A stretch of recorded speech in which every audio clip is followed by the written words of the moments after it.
Bom, galera, vamos lá fazer esse exercício agora. Acompanhe comigo. A grafite de um lápis tem 15 centímetros de comprimento. Então, eu vou chamar isso aí de L, tá? L igual a 15 centímetros. E 2 milímetros de espessura. Bom, vou chamar isso aí de E, mas a espessura é o diâmetro, né? Só pode ser o diâmetro do lápis.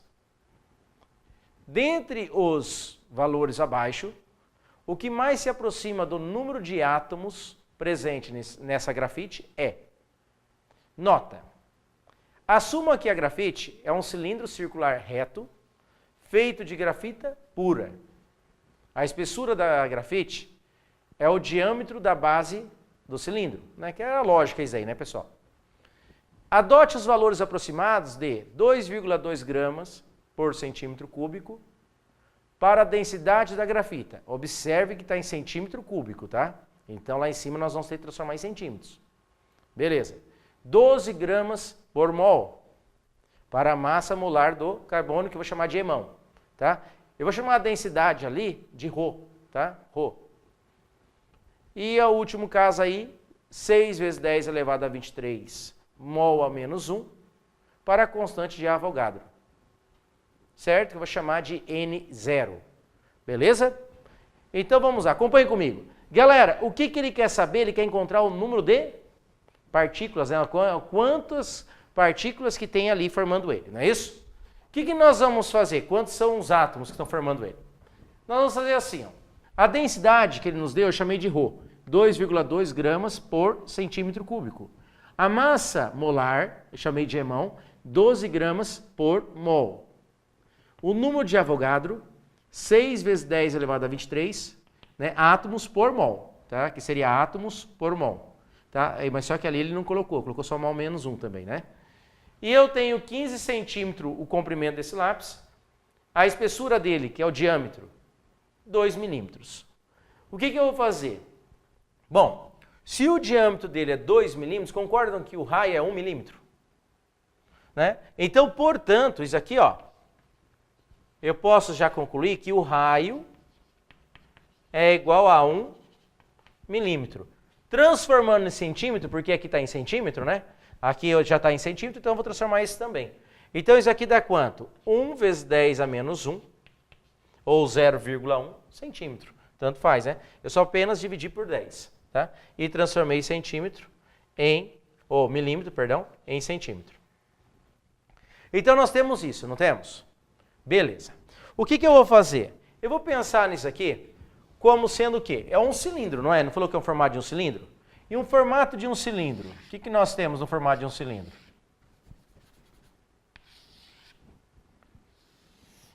Se nós pensarmos aqui, lembrarmos lá um pouquinho da matemática, nós temos que é o que mesmo? A área da base, não é isso? A área da base. Vou chamar aqui de área da base. E daqui até aqui, vou chamar de altura. A altura eu chamei ali de L, né? Que seria o H, né? Seria a altura dele. Então, o que nós temos? Aqui é o H, né? Seria a altura dele. Para calcular o volume disso aqui, eu vou encontrar o volume, mas por que, professor, que você vai encontrar o volume? Ah, simples. Olha só a ideia, pensem comigo, ó. Se eu encontro o volume, aqui a densidade não é massa pelo volume? É, não é? Se a densidade é massa pelo volume, e eu encontrar o volume, eu encontro a massa, concordam comigo? Se eu encontrei a massa, o que eu posso pensar? Eu posso encontrar quanto que é. Eu sei a massa para ter 1 mol. Para ter 1 mol eu preciso de 12 gramas, não preciso? Aí eu preciso saber quanto que é o número de mols que nós temos. E se eu sei o número de mols, porque, ó, de novo, eu encontrei o volume. Do volume eu encontrei a massa, utilizando a densidade. Se eu encontrei a massa, eu sei encontrar o número de mols, porque eu tenho quanto que precisa de massa para ter 1 mol. Beleza. Se eu encontrei isso, eu consigo encontrar o que também? Eu consigo encontrar agora, pelo número de Avogadro, se eu tenho o número de mols, eu consigo saber qual é o número de partículas, o número de átomos que nós temos. Certo? É isso. A ideia que eu vou utilizar é bastante simples. Tá? Então vamos lá. Começando então. Primeiro eu vou calcular o volume disso aqui então. Vem comigo. O volume Quem que é o volume, então? De um cilindro é a área da base vezes a altura. A fórmula geral é essa, não é isso? Tá. O volume é igual. A área da base, quem que é a área da base?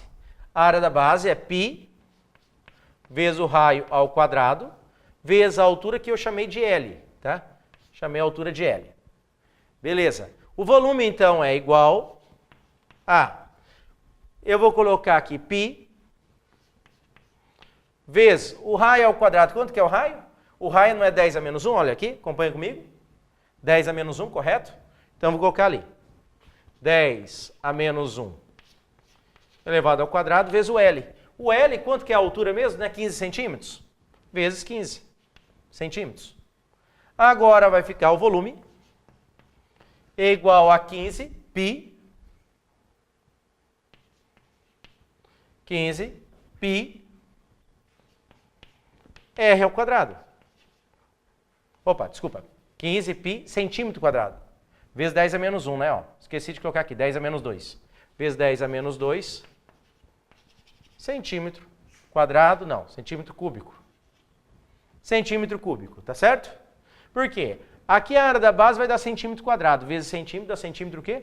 Centímetro cúbico. Então é 15 π vezes 10 a menos 2 centímetro cúbico. Achamos o volume, não achamos? Beleza. Eu ainda não substituí o volume, tá? Vou deixar o volume por enquanto assim, como sendo π, depois eu substituo. Agora, pense comigo, densidade não é massa pelo volume? É.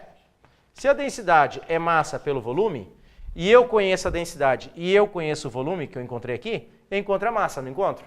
Então a massa é igual a densidade vezes o volume. Isso aqui é a letra grega chamada de ρ, tá? A densidade ele falou que é 2,2 gramas por centímetro cúbico, já está em centímetro cúbico, vezes o volume. O volume é quanto? 15 π vezes 10 a menos 2. Então, 15 π vezes 10 a menos 2. Agora eu só vou multiplicar aqui, então. Então, a massa deu igual. Ó, 2 vezes 15 dava 30, 0,2 vezes 15, 3. Então, dá 33. 33 π vezes 10 a menos 2. Galera, eu vou considerar que o π, como ele pediu aproximadamente o valor, eu vou considerar que é aproximadamente igual, como se fosse 3 aqui. Se fosse 3 aqui, concorda que 33 vezes 3 dá quanto? 33 vezes 3 dá quanto? Dá 99, não dá? Mas concorda que o π é 3,14? Então, se eu multiplicasse por 3,14, eu ia dar um número um pouquinho maior que isso. Não ia dar um número um pouquinho maior que isso? Um pouquinho maior que 99? Então, eu vou pensar que isso aqui seja aproximadamente 100. Isso aqui é aproximadamente 100. Se isso daqui é aproximadamente 100, 100 é 10 ao quadrado, não é 10 ao quadrado? E aqui é 10 elevado a menos 2. Quando eu somo 10 ao quadrado, multiplico 10 ao quadrado com 10 a menos 2, eu somo os expoentes, não somo? 10 ao quadrado e 10 a menos 2 dá 10 a 0. E 10 a 0 dá 1, não dá? Então, isso aqui é aproximadamente 1 grama. Então, como a resposta ele pede aproximadamente o valor, vou colocar que isso aqui aproximadamente é 1 grama. Porque 33 vezes 3,14 é aproximadamente 100, e 100 vezes 10 a menos 2 dá aproximadamente 1 grama. Beleza? Então, nós encontramos quanto que é a massa, não encontramos? Beleza. O que nós vamos fazer agora? Vem comigo, ó. Eu tenho o seguinte. Moçada, eu acho mais interessante, de repente, você fazer uma regra de 3. Por quê? Vocês têm lá que 12 gramas por mol. Você poderia colocar aqui. Se a cada 12 gramas eu tenho 1 mol, então 1 grama são quantos mol? Eu posso pensar dessa maneira, tá? Faço uma regrinha de 3 e chego no resultado. É bastante simples, tá? Mas você também pode jogar na fórmula. Como que seria a fórmula? A fórmula, o número de mols é quem? É a massa que eu tenho dividido pela massa molar. Posso pensar assim também, ou regra de 3, tanto faz. Você que escolhe. Aí eu tenho que o número de mols é quem? Quanto que é a massa que nós temos? 1 grama. Dividido pela massa molar. E a massa molar ele disse que é quanto? 12 gramas por mol. Então tem 12 gramas por mol. Então observe, grama aqui com grama por mol aqui. Esse grama com esse grama vai embora, vai ficar 1 sobre 12 mol. Não é isso? Então o número então vai ser 1 sobre 12 mol. Tá. Então eu tenho 1/12 de mol, não é isso? Beleza. E agora, como que a gente encontra o número de átomos que ele está pedindo para a gente? Porque o que ele pede é o número de átomos, não é? E aí, o que nós vamos fazer? Eu tenho o seguinte, ó, galera. Deixa eu empurrar isso aqui para lá. Eu tenho o seguinte. Eu posso colocar também que o número de mols é quem? É o número de átomos que nós temos dividido pelo número de Avogadro, que eu vou chamar de N0. Tá? Eu posso fazer isso, não posso? Então, nós temos, esse N a gente já encontrou, N0, e aqui o E não, que eu quero encontrar. Eu quero saber o número de átomos, né? Aqui é o número de Avogadro. Então, o que nós podemos fazer? Poderíamos também fazer o quê? Regra de 3 de novo. Como assim, professor? A cada 1 mol, eu tenho 6 vezes 10 elevado a 23. Então, 1 sobre 12 mol, eu tenho quanto? Regrinha de 3, tá? Pode fazer. Ou simplesmente pega e coloque N igual ao número de mols vezes o número de Avogadro. E aí eu tenho que o N igual, o número de mols é quanto? 1/12. Observe que eu não fiz essa conta, não é a pergunta final, então deixa em forma de fração. Vezes o número de Avogadro, que é quanto? É 6, ele deu no enunciado lá, né? 10 elevado a 23. 6 vezes 10 é 23. Esse com esse dá meio, não dá? 6 por 12 dá 0,5. Então ficou 6 não. 0,5 vezes 10 elevado a 23, correto? Então eu posso colocar aqui o N igual a quanto?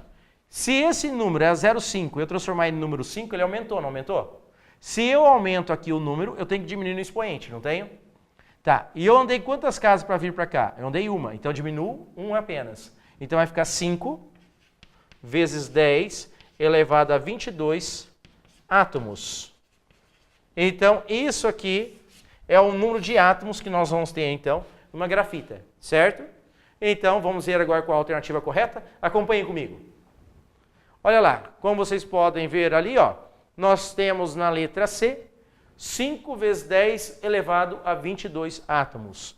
Então, esta é a alternativa correta, beleza? Valeu, um abraço, continua com a gente.